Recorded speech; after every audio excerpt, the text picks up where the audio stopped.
जय हिंद साथियों, कैसे हैं आप सभी। आशा करते हैं आप लोग अच्छे होंगे और आपकी पढ़ाई भी एकदम अच्छे तरीके से चल रही होगी। साथियों, आज का जो हमारा टॉपिक है वो झारखंड पुलिस कांस्टेबल 2024 में जो हिंदी का पेपर नंबर 2 है उसी का प्रैक्टिस सेट नंबर 12 है। साथियों, इसके पहले आप लोगों के लिए हमने 11 प्रैक्टिस सेट ऑलरेडी प्रोवाइड करवा चुके हैं, तो आप लोग जाके वीडियो के माध्यम से अपनी तैयारी को जान सकते हैं। और लास्ट में, इस वीडियो के लास्ट में आप कमेंट करके अपने आंसर कमेंट कर सकते हैं, ठीक है। तो साथियों, आप लोग पढ़ाई करते रहिए और अपना फिजिकल भी मेंटेन करते रहिए, क्योंकि जुलाई माह में आपका फिजिकल हो सकता है। तो आप लोग एकदम अपना फिजिकल पे ध्यान अवश्य दीजिए और पढ़ाई साथ साथ करते रहिए। तो आइए स्टार्ट करते हैं वीडियो को बिना देरी किए हुए। पहला प्रश्न है, किस स्वर के उच्चारण में दीर्घ स्वर से भी अधिक समय लगता है? अनुस्वार, अनुनासिक, हर्ष या लुप्त? तो किस स्वर के उच्चारण में दीर्घ स्वर से भी अधिक समय लगता है? तो आपका जो राइट आंसर है वो है लुप्त स्वर, ठीक है। लुप्त स्वर के उच्चारण में दीर्घ स्वर से भी अधिक समय लगता है। जिन स्वरों के उच्चारण में दीर्घ स्वरों से भी अधिक समय लगता है उन्हें लुप्त स्वर कहते हैं, जैसे ओम, सुनु, अ आदि, ठीक है। तो ये सब क्या है? लुप्त स्वर हैं, ठीक है। अगला प्रश्न है, निम्नांकित में से कौन सा संयुक्त व्यंजन नहीं है? झ, छ, त्र, ज्ञ संयुक्त व्यंजन नहीं है। तो साथियों, आपका जो संयुक्त व्यंजन नहीं है वो है झ, ठीक है। बाकी आपके संयुक्त व्यंजन हैं। झ संयुक्त व्यंजन नहीं है बल्कि स्पर्श व्यंजन है, जबकि संयुक्त व्यंजन छ, त्र, ज्ञ, स्र हैं। संयुक्त व्यंजनों की संख्या 4 होती है। देखिए, छ आधा क धन कटकोण वाला ख से मिलकर बनता है, त्र त धन र से, ज्ञ ज धन इया से, और जो स्र है श धन र से मिलकर बनता है। तो संयुक्त व्यंजनों की संख्या कितनी होती है? 4, और यही 4 संयुक्त व्यंजन है, ठीक है। छ, त्र, ज्ञ, स्र। अगला प्रश्न है, अनेकार्थी शब्दों का कौन सा युग्म सही नहीं है? नाना, अनेक, माँ के पिता, अध्ययन, दिशा, वन, अयन, दिशा, वन, सैंधव, नमक, घोड़ा, नाक, स्वर्ग, नासिका। तो अनेकार्थी शब्दों का कौन सा युग्म सही नहीं है ये बताना है।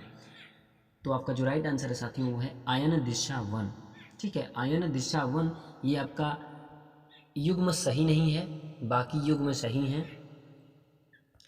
प्रश्नगत अनेकार्थी शब्दों के युग्म में से अयन, दिशा, वन युग्म सही नहीं है। अयन का अर्थ होता है काल, समय, गति, गृह, आश्रम इत्यादि होता है, ठीक है। अगला प्रश्न है, फादर के पिता क्या थे? डॉक्टर, व्यवसायी, पुलिस, इंजीनियर। तो फादर के जो पिता थे वो क्या थे? गद्य खंड का क्वेश्चन है। तो वो जो थे वो व्यवसायी थे, ठीक है। फादर के पिता क्या थे? व्यवसायी थे। अगला प्रश्न है, निम्नलिखित में से कौन सा शब्द ब्याल शब्द का अर्थ नहीं है? सांप, शेर, राजा, दुर्गा। ब्याल शब्द का अर्थ नहीं है। तो आपका जो राइट आंसर साथी है वो है दुर्गा। दुर्गा जो है वो ब्याल शब्द का अर्थ नहीं है। दिए गए शब्दों में दुर्गा ब्याल का अर्थ नहीं है। सांप, शेर एवं राजा ब्याल के अर्थ हैं। ब्याल के अन्य अर्थ इस प्रकार हैं, चीता, ठग, धूर्त, दुष्ट, क्रूर, पापिष्ट आदि, ठीक है। तो ये ब्याल के अन्य अर्थ इस प्रकार थे। अगला प्रश्न है, निम्नलिखित प्रश्न में 4 विकल्पों में से उस विकल्प का चयन करना है जो सही वाक्य भेद का विकल्प हो। जल्दी चले जाओ नहीं तो बस चली जाएगी। अब इस वाक्य को देखिए और अपने उत्तर बताइए। जल्दी चले जाओ नहीं तो बस चली जाएगी, यह किस प्रकार का वाक्य है? संयुक्त वाक्य है, इच्छावाचक वाक्य है, मिश्र वाक्य है, या फिर सरल वाक्य है? तो जल्दी चले जाओ नहीं तो बस चली जाएगी। तो साथियों, यह जो है आपका संयुक्त वाक्य का उदाहरण है, ठीक है। जल्दी चले जाओ नहीं तो बस चली जाएगी। तो संयुक्त वाक्य आपका राइट आंसर होगा। अब संयुक्त वाक्य कहते किसे कहते हैं? जिस वाक्य में 2 या 2 से अधिक स्वतंत्र वाक्य या प्रधान उपवाक्य उपस्थित हों उसे हम संयुक्त वाक्य कहते हैं। संयुक्त वाक्य में प्रयुक्त सभी उपवाक्य स्वतंत्र होते हैं। जैसे जल्दी चले जाओ नहीं तो बस चली जाएगी। तो यहाँ पे संयुक्त वाक्य होगा। ठीक है, बढ़ते हैं अगले प्रश्न की ओर। अगला प्रश्न है, निम्न में से कौन सा समूह सही नहीं है? ओष्ठ में क्या प फ ब भ म आता है? कंठ में क ख ग घ अंग आता है? मूर्धन में च छ ज झ आता है? या फिर वर्ष में न ल र स आता है? तो क्या होगा? समूह सही नहीं है ये बताना है। तो साथियों, आपका मूर्धन्य च छ ज झ में नहीं आता, ये तालु में आते हैं। ठीक है, तो आपका जो समूह सही नहीं है वो है मूर्धन्य। ठीक है, बाकी समूह सही हैं। दिए गए व्यंजन समूह मूर्धन्य च छ ज झ सही नहीं है। व्यंजन समूह च छ ज झ तालव्य वर्ग में आता है। अन्य विकल्प आपके बिल्कुल सही हैं। ठीक है, मैंने एक बूढ़े आदमी को देखा जो बहुत बीमार था। वाक्य किसका उदाहरण है? ठीक है, मैंने एक बूढ़े आदमी को देखा जो बहुत बीमार था। वाक्य किसका उदाहरण है? सरल वाक्य का, संयुक्त वाक्य का, मिश्र वाक्य का, या फिर सरल एवं संयुक्त दोनों का? किसका उदाहरण है? तो मैंने एक बूढ़े आदमी को देखा जो बहुत बीमार था, तो यहाँ पर जो वाक्य होगा वो मिश्र वाक्य होगा। ठीक है, अब देखिए, मैंने एक बूढ़े आदमी को देखा जो बहुत बीमार था, यह मिश्र वाक्य का उदाहरण है। अब मिश्र वाक्य पहचानिए। मिश्र वाक्य ऐसे वाक्य जिनमें सरल वाक्य के साथ साथ कोई भी दूसरा उपवाक्य शामिल हो, उन वाक्यों को मिश्र वाक्य कहा जाता है। मिश्र वाक्य में मुख्य उद्देश्य और मुख्य विधेय के अलावा एक या अधिक क्रियाएं होती हैं। मिश्र वाक्य के निर्माण में प्रधान वाक्य और आश्रित उपवाक्य को जोड़ने के लिए संयोजक का प्रयोग होता है। ठीक है, तो यहाँ पे मिश्र वाक्य होगा। जैसे आप देखिए कि जो संयोजक लगते हैं, की हो गया, जो हुआ, क्योंकि हुआ, जितना, उतना, जैसा, वैसा, अब, तब आदि, तो ये सब अगर संयोजक शब्द जुड़ जाते हैं तो वहाँ पे मिश्र वाक्य होगा। ठीक है, अगला प्रश्न है, बाल गोविंद के गीतों में कैसा भाव व्यक्त होता था? प्रभु मिलन का, देशभक्ति का, वियोग का, इनमें से कोई नहीं। तो बाल गोविंद के गीतों में कैसा भाव व्यक्त होता था? तो साथियों, प्रभु मिलन का। ठीक है, प्रभु मिलन का भाव व्यक्त होता था। आपका ये बिल्कुल राइट आंसर होगा, प्रभु मिलन का। क्षितिज भाग 2 आपको पढ़ना है। एक ही विधेय हो जिसमें मिश्र वाक्य, कर्म पूरक वाक्य, सरल वाक्य, संयुक्त वाक्य, एक ही विधेय हो, किसमें किसमें होता है एक ही विधेय? तो साथियों, सरल वाक्य आपका राइट आंसर होगा। सरल वाक्य एक ही विधेय होता है। सरल वाक्य में एक ही विधेय वाले वाक्य को हम क्या कहते हैं? सरल वाक्य कहते हैं। सरल वाक्यों में एक प्रमुख क्रिया तथा एक ही उद्देश्य होता है। उदाहरण समझिए, बिजली चमकती है, पानी बरसा, वे सब सो गए। तो ये सब क्या हैं? सरल वाक्य के उदाहरण हैं। ठीक है, मिश्र वाक्य, जिस वाक्य में एक साधारण वाक्य के अतिरिक्त उसके अधीन कोई दूसरा अंग वाक्य, उपवाक्य हो, उसे मिश्र वाक्य कहलाता है। जैसे उसने कहा कि मैं निर्दोष हूँ। ठीक है, तो की संयोजक है। अगला प्रश्न है, शायद कल निकुंज यहाँ आए, वाक्य किसका उदाहरण है? विधानवाचक वाक्य, संदेहवाचक वाक्य, प्रश्नवाचक वाक्य, इच्छावाचक वाक्य। शायद कल निकुंज यहाँ आए, तो साथियों यहाँ पे संदेहवाचक वाक्य है, क्योंकि शायद बोला है, शायद कल निकुंज यहाँ आए, तो कन्फर्म नहीं है कि आएगा कि नहीं आएगा, लेकिन शायद है, तो संदेहवाचक वाक्य होगा। ठीक है, संदेहवाचक वाक्य, जिन वाक्यों के कार्य के होने में संदेह अथवा संभावना का बोध हो, उन्हें संदेहवाचक वाक्य कहते हैं। जैसे संभवतः वह सुधर जाए, शायद वह चला गया होगा, तो ये सब क्या है? संदेहवाचक वाक्य के अंतर्गत आने वाले उदाहरण हैं। ठीक है, अगला प्रश्न है, आपका वैवाहिक जीवन सुखद हो, यह किस प्रकार का वाक्य है? विधानवाचक वाक्य, संकेतवाचक वाक्य, निषेधवाचक वाक्य, इच्छावाचक वाक्य। आपका वैवाहिक जीवन सुखद हो, तो साथियों यहाँ पे जो आपका राइट आंसर बनेगा वो होगा इच्छावाचक वाक्य। ठीक है, आपका वैवाहिक जीवन सुखद हो, तो इच्छावाचक वाक्य के अंतर्गत आएगा। आपका वैवाहिक जीवन सुखद हो, यह वाक्य इच्छावाचक वाक्य है। वे वाक्य जिसमें हमें व्यक्ति की कोई इच्छा, आकांक्षा, आशीर्वाद, कामना इत्यादि का पता चलता है, इन वाक्य को इच्छावाचक वाक्य कहते हैं। ठीक है, जैसे भगवान करे सब सकुशल वापस आए। तो यहाँ पर इच्छावाचक वाक्य होगा। अगला प्रश्न है, निम्नलिखित प्रश्न में 4 विकल्प में से उस विकल्प का चयन करें जो दिए गए वाक्य के लिए वृत्ति के भेद का सबसे अच्छा विकल्प है। अगर गृह कार्य समाप्त हो जाए तो मैं खेलने जा सकता हूँ। इसमें वाक्य के लिए वृत्ति के भेद का सबसे अच्छा विकल्प बताना है। तो देखिए, इसको देख लीजिए। अगर गृह कार्य समाप्त हो जाए तो मैं खेलने जा सकता हूँ, निश्चयार्थ, संभावनार्थ, संदेहार्थ, संकेतार्थ। तो इसमें किस प्रकार का वाक्य भेद है? तो साथियों, यहाँ पे जो होगा वो होगा संकेतार्थ। ठीक है, क्योंकि यहाँ पे संकेत दिया जा रहा है। अगर गृह कार्य समाप्त हो जाए तो मैं खेलने जा सकता हूँ, संकेत दिया जा रहा है। ठीक है, अगर गृह कार्य समाप्त हो जाए तो मैं खेलने जा सकता हूँ, उक्त वाक्य संकेतार्थ वाक्य है। अब समझिए, संकेतार्थ वृत्ति जिस क्रिया रूप में एक कार्य का होना दूसरे कार्य पर निर्भर हो उसे संकेतार्थ कहते हैं। जैसे वर्षा होती तो फसल अच्छी होती। ठीक है, वर्षा होती तो फसल अच्छी होती, ये संकेतार्थ वाक्य के उदाहरण हैं। अगला प्रश्न है, लेखक ने सेकंड क्लास का टिकट किस लिए खरीदा था? भीड़ से बचने के लिए, अपना स्टैंडर्ड दिखाने के लिए, एकांत में नई कहानी के संबंध में सोचने के लिए, आराम करने के लिए। तो लेखक ने सेकंड क्लास का टिकट किस लिए खरीदा था? तो साथियों, एकांत में नई कहानी के संबंध में सोचने के लिए खरीदा था। क्षितिज भाग 2 पढ़िएगा। ठीक है, वहीं से क्वेश्चन बने हुए हैं। एकांत में नई कहानी के संबंध में सोचने के लिए आपका राइट आंसर होगा। अगला प्रश्न है, उद्यम किसका विलोम है? आलसी का, परिश्रमी का, पेशा, इनमें से कोई नहीं।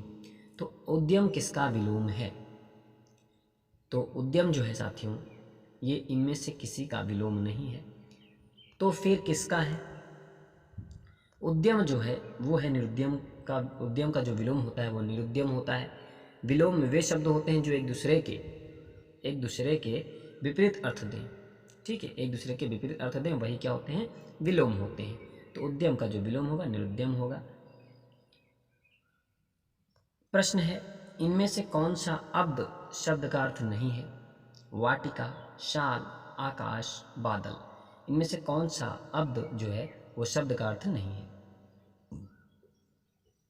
तो साथियों, यहाँ पे जो आपका राइट आंसर बनेगा वो बनेगा वाटिका। ठीक है, अब्द शब्द का जो अर्थ नहीं है वो वाटिका नहीं है। बाकी शाल, आकाश, बादल ये अब्द शब्द के अर्थ हैं।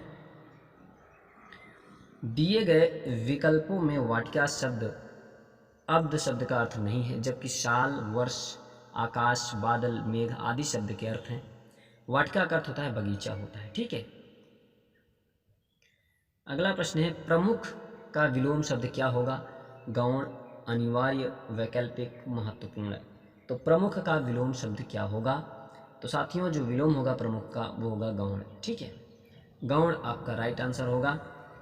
प्रमुख का जो विलोम होगा वो गौण होता है। एक दूसरे के विपरीत अर्थ देने वाले शब्दों को हम विलोम शब्द कहते हैं।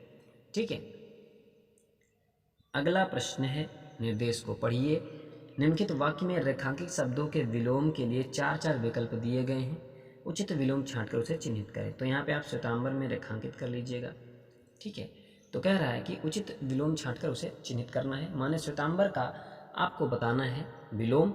जैन मत को मानने वालों में श्वेतांबर बड़ी संख्या में है, तो श्वेतांबर का आपको विलोम बताना है। तो ऑप्शन देख लीजिए, कौन कौन से हैं ऑप्शन? दिगंबर, नीलांबर, अंबर, पीतांबर। तो श्वेतांबर का आपको विलोम बताना है, तो आपका जो राइट आंसर है वो है दिगंबर। ठीक है, दिगंबर आपका राइट आंसर होगा। श्वेतांबर का जो विलोम होगा वो दिगंबर होता है। सहयोगी का सर्वथा उपयुक्त विपरीतार्थक शब्द है। सहयोगी का सर्वथा उपयुक्त विपरीतार्थक शब्द है प्रतियोगी, प्रतिद्वंदी, प्रतिरोधी, प्रतिकूल।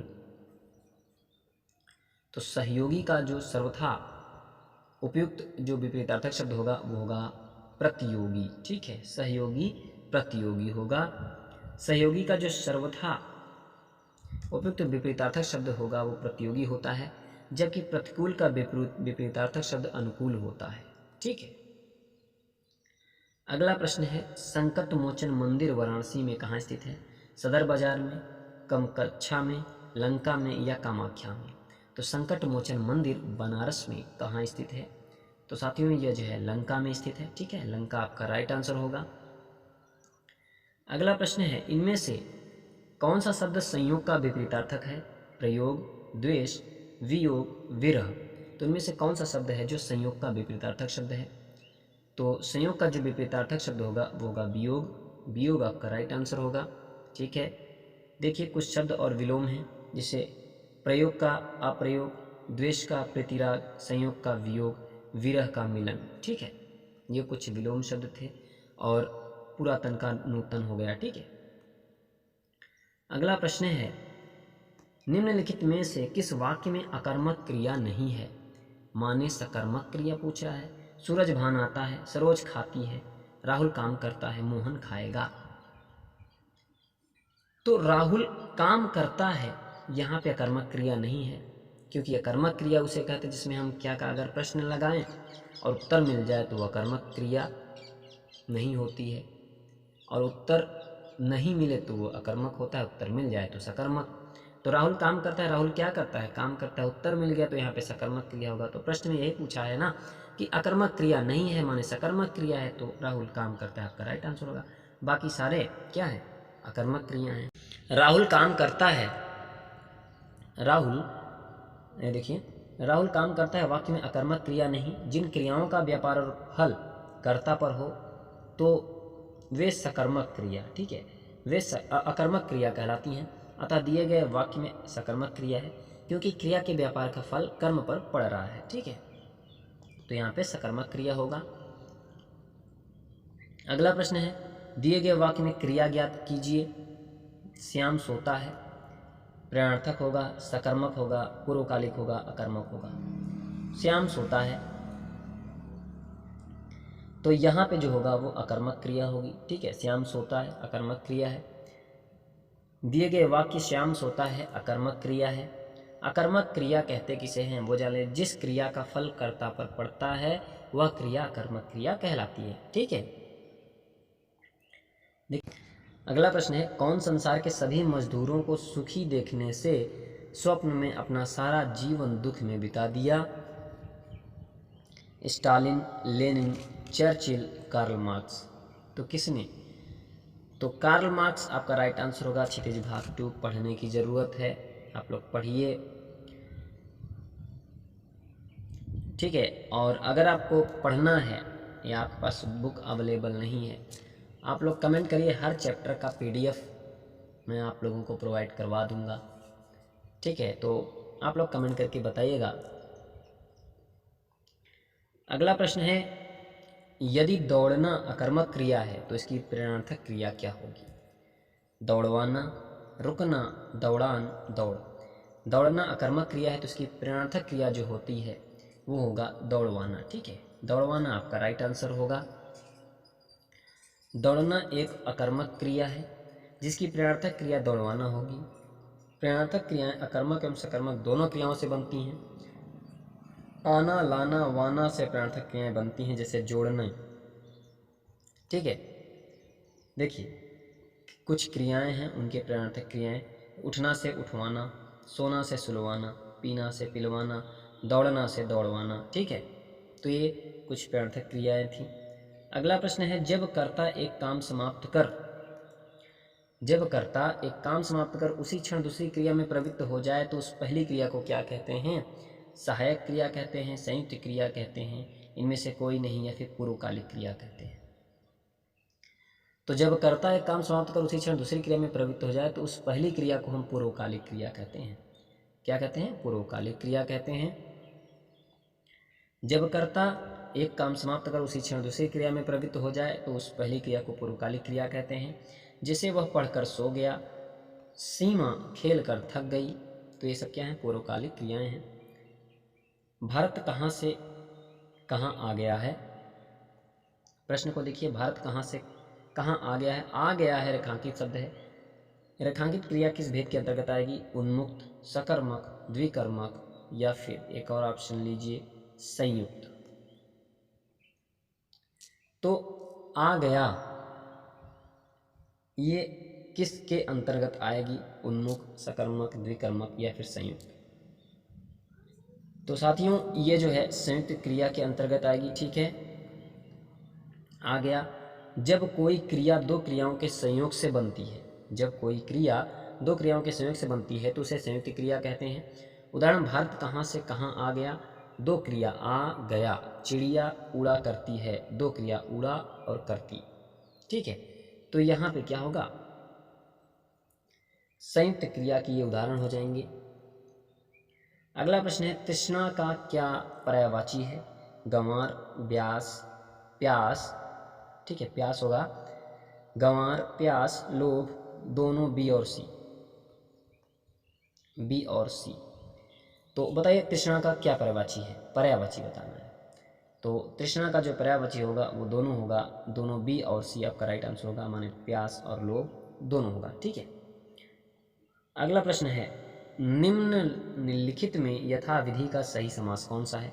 अव्ययी भाव समास, तत्पुरुष, कर्मधारय, बहुब्रीहि। तो यथाविधि में कौन सा समास है? तो साथियों यहाँ पे अव्ययी भाव समास होगा। ठीक है, अव्ययी भाव समास आपका राइट आंसर होगा। अव्ययी भाव समास क्या होता है? अव्ययी भाव समास, इस समास में पहला पद अव्यय और दूसरा पद संज्ञा होता है तथा जिस समास के समस्त पद में अव्यय के अर्थ की प्रधानता रहती है उसे अव्ययी भाव समास कहते हैं। जैसे यथाविधि यानी विधि के अनुसार। ठीक है, प्रतिदिन हुआ, दिन दिन, यथाशक्ति शक्ति के अनुसार। ठीक है, और तत्पुरुष समास, जिस समास का उत्तर पद अर्थात अंतिम पद प्रधान हो और बीच में कारक चिन्ह लुप्त हो उसे तत्पुरुष समास कहते हैं। ठीक है, अगला प्रश्न है, सज्जन शब्द में समास है, कर्मधारय, तत्पुरुष, द्वंद्व, द्विगु। सज्जन शब्द में समास है तो कौन सा समास है? तो यहाँ पे कर्मधारय समास होगा। ठीक है, सज्जन में कर्मधारय समास होगा।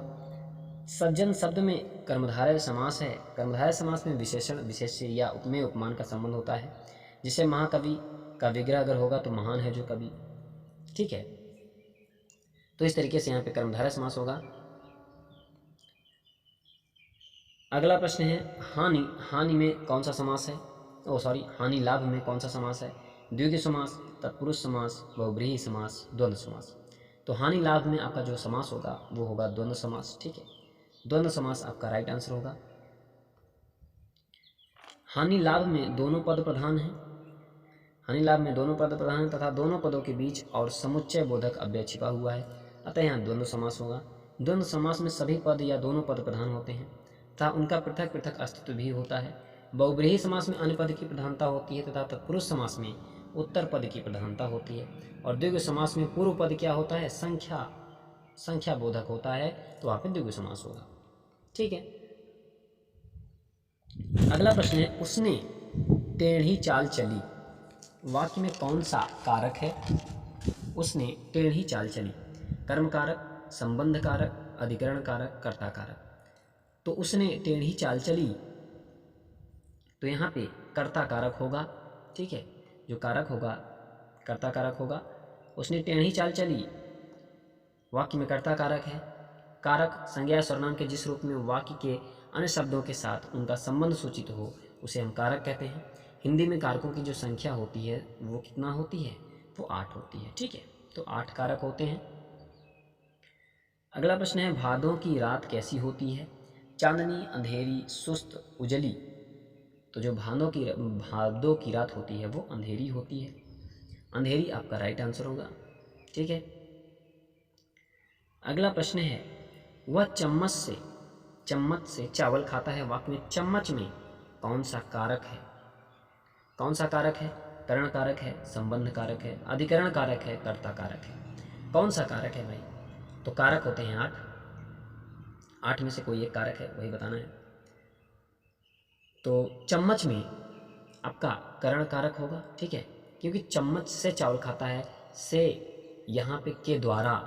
ठीक है, जो के द्वारा, चम्मच के द्वारा खाता है, तो जब किसी के द्वारा खाए तो तब वहाँ से लगता है तो क्या होगा? वो करण कारक का उदाहरण होगा। और अलगाव में होगा तो वहाँ पे अपादान कारक होगा। ठीक है, वह चम्मच से चावल खाता है, वाक्य में चम्मच से में करण कारक है। जिस शब्द से क्रिया से संबंध का बोध हो करण कारक कहते हैं। इसका परसर्ग से के द्वारा होता है। ठीक है, अगला प्रश्न है अरि गुलाबो झाड़ू ठीक से लगा में कौन सा कारक है? कर्म कारक है, संप्रदान कारक है, करण कारक है, संबोधन कारक है। तो यहाँ पे जो कारक होगा वो आपका संबोधन कारक होगा। ठीक है, संबोधन कारक होगा। देखिए अरि गुलाबो झाड़ू ठीक से लगा में संबोधन कारक होगा। देखिए अगला प्रश्न है वह हमेशा अपने भाई के गीत गाता रहता है, वाक्य में अव्यय पद है। वह हमेशा अपने गीत, तो अव्यय शब्द बताना है, तो अव्यय कौन सा होगा? तो आपका जो राइट आंसर साथियों वो होगा हमेशा। ठीक है, हमेशा में अव्यय पर, हमेशा में जो है वो अव्यय है। बाकी सारे कुछ न कुछ हैं, जैसे वह हुआ, अपने हुआ, गीत हुआ। तो इस तरीके से हमेशा पे कोई प्रभाव नहीं पड़ेगा, चाहे वो कोई भी हो, लिंग कोई भी बदल दिया जाए, चाहे पुल्लिंग से स्त्रीलिंग हो जाएगा तब भी वो हमेशा हमेशा ही रहेगा। इस पर लिंग वचन का कोई प्रभाव नहीं पड़ता, वही अव्यय होता है। ठीक है, उपर्युक्त वाक्य में हमेशा शब्द अव्यय है, वह तथा अपने सर्वनाम शब्द हैं, तथा गीत जो है वो संज्ञा है। बाकी हमेशा जो है आपका अव्यय होगा। गांधर्व विवाह का क्या आशय है? माता पिता की मर्जी से विवाह करना, महिला द्वारा पति स्वयं चुनना, हिंदू रीति रिवाज के अनुसार विवाह करना, राक्षस विवाह या जबरदस्ती शादी। तो गांधर्व विवाह का क्या आशय होता है? तो जो गांधर्व विवाह का आशय होता है वो महिला द्वारा पति स्वयं चुनना ही गांधर्व विवाह होता है। ठीक है, महिला द्वारा पति स्वयं चुनना ही गांधर्व विवाह कहा जाता है। अगला प्रश्न है चोर वहां दीवार के पास खड़ा था। इस वाक्य में वहां किस प्रकार का क्रिया विशेषण है? वहां कालवाचक क्रिया विशेषण, रीतिवाचक क्रिया विशेषण, स्थानवाचक क्रिया विशेषण और परिमाणवाचक क्रिया विशेषण। चोर वहां दीवार के पास खड़ा था, तो साथियों यहाँ पे कौन सा ऑप्शन सही होगा? तो आपका जो राइट आंसर होगा वो होगा स्थानवाचक क्रिया विशेषण, क्योंकि चोर वहां दीवार के पास खड़ा था, स्थान बता रहा है कि उस जगह खड़ा था। ठीक है, तो स्थानवाचक क्रिया विशेषण के अंतर्गत आएगा। चोर वहां दीवार के पास खड़ा था, वाक्य में यह वहां स्थानवाचक क्रिया विशेषण है। जो विकारी शब्द किसी क्रिया के स्थान का बोध कराते हैं उन्हें स्थानवाचक क्रिया विशेषण कहते हैं। ठीक है, अगला प्रश्न है शहर संज्ञा का कौन सा प्रकार है? जातिवाचक संज्ञा, व्यक्तिवाचक संज्ञा, समूहवाचक संज्ञा, भाववाचक संज्ञा। जो शहर है वो कौन सा संज्ञा का प्रकार है? तो शहर में साथियों जातिवाचक संज्ञा होगी, क्योंकि शहर में सारे शहर आ जाएंगे, क्योंकि किसी एक शहर का नाम नहीं लिया है। तो शहर जो शब्द है वो जातिवाचक, शहर शब्द जातिवाचक संज्ञा है। जिस संज्ञा शब्द से व्यक्ति, वस्तु, जीव जंतु, पेड़ पौधे, पद, व्यवसाय इत्यादि की पूरी जाति का ज्ञान होता है वह जातिवाचक संज्ञा कहलाता है, जैसे शहर, देश, महाद्वीप आदि। और किसी व्यक्ति, वस्तु एवं स्थान के नाम को व्यक्तिवाचक संज्ञा कहते हैं। जातिवाचक संज्ञा के व्यक्तिगत नाम को भी व्यक्तिवाचक संज्ञा कहते हैं, जैसे प्रयागराज, भारत, एशिया आदि। ठीक है, अगला प्रश्न है परिवार संज्ञा का कौन सा प्रकार है? परिवार संज्ञा का कौन सा प्रकार है? व्यक्तिवाचक के अंतर्गत आएगा, भाववाचक के अंतर्गत, या समूहवाचक, या फिर जातिवाचक के अंतर्गत आएगा? तो परिवार जो है आपका समूहवाचक संज्ञा के अंतर्गत आएगा, क्योंकि परिवार में समूह का बोध हो रहा है। ठीक है, तो यहाँ पे जो होगा समूहवाचक संज्ञा होगा। देखिए परिवार शब्द समूहवाचक संज्ञा का उदाहरण है। जिस संज्ञा से व्यक्ति अथवा वस्तु के समूह का बोध हो उसे समूहवाचक संज्ञा कहते हैं, जैसे गुच्छा, सेना, गिरोह, दल, परिवार आदि। तो ये सब सारे क्या हैं? समूहवाचक संज्ञा के उदाहरण हैं। अगला प्रश्न है यतीन्द्र मिश्र का जन्म कब और कहाँ हुआ था?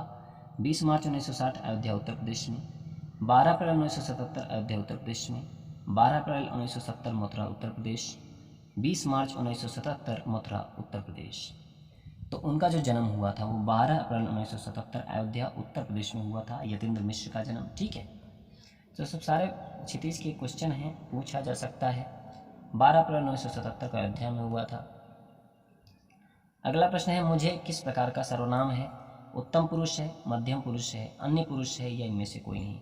तो मुझे किस प्रकार का सर्वनाम है? तो साथियों यहाँ पे जो है आपका राइट आंसर बनेगा वो होगा उत्तम पुरुष बनेगा। ठीक है, उत्तम पुरुष के अंतर्गत आएगा मुझे। बोलने वाले वक्ता को उत्तम पुरुष कहा जाता है। जैसे मैं, हम, परंतु सर्वनाम में कारकों की विभक्तियां लगाने से इसके रूप में विकृति आ जाती है। जैसे मैं, मुझे, मेरा, मुझसे, मुझको आदि। अतः मुझे जो है ना उत्तम पुरुष के अंतर्गत आएगा। और यह पुरुषवाचक सर्वनाम के अंतर्गत 3 पुरुष होते हैं, प्रथम, मध्यम और अन्य पुरुष। ठीक है। अगला प्रश्न है, कोई आ रहा है, वाक्य में कौन सा सर्वनाम है? निजवाचक, निश्चयवाचक, अनिश्चयवाचक, संबंधवाचक। तो कोई आ रहा है, जब आपको कोई और कुछ कहीं मिले, कोई और कुछ कहीं मिले तो वहाँ पे अनिश्चयवाचक सर्वनाम होगा। ठीक है, तो अनिश्चयवाचक सर्वनाम आपका राइट आंसर होगा। कोई आ रहा है अनिश्चयवाचक सर्वनाम है। संज्ञा के स्थान पर प्रयुक्त होने वाले शब्दों को सर्वनाम कहते हैं। सर्वनाम के भेद जो होते हैं वो देखिए, पुरुषवाचक सर्वनाम में उत्तम, मध्यम, अन्य पुरुष होते हैं। दूसरा निश्चयवाचक सर्वनाम होता है और तीसरा अनिश्चयवाचक सर्वनाम होता है और चौथा जो होता है वो संबंधवाचक और पांचवा प्रश्नवाचक सर्वनाम होता है। ठीक है, और छठा निजवाचक सर्वनाम के अंतर्गत आता है। तो यहाँ पे 6 भेद बताए गए हैं संज्ञा के। अगला प्रश्न है, संपद का विलोम विपद, गाना, सुखी, इनमें से कोई नहीं। तो संपद का जो विलोम होगा वो क्या होगा? तो संपद का जो विलोम होगा वो होगा विपद। ठीक है, विपद आपका राइट आंसर होगा। संपद का जो विलोम होगा वो विपद होता है। सहनाई की ध्वनि को कैसी ध्वनि कहा जाता है? मंगल ध्वनि, कर्णप्रिय ध्वनि, सुमधुर ध्वनि, मेघ ध्वनि। तो सहनाई की ध्वनि को मंगल ध्वनि कहते हैं। ठीक है, मंगल ध्वनि आपका राइट आंसर होगा। मंगल ध्वनि आपका राइट आंसर होगा। तो साथियों ये थे आपके 45 क्वेश्चन। 45 क्वेश्चन में आप कितना कर पाए ये कमेंट करके जरूर बताइएगा।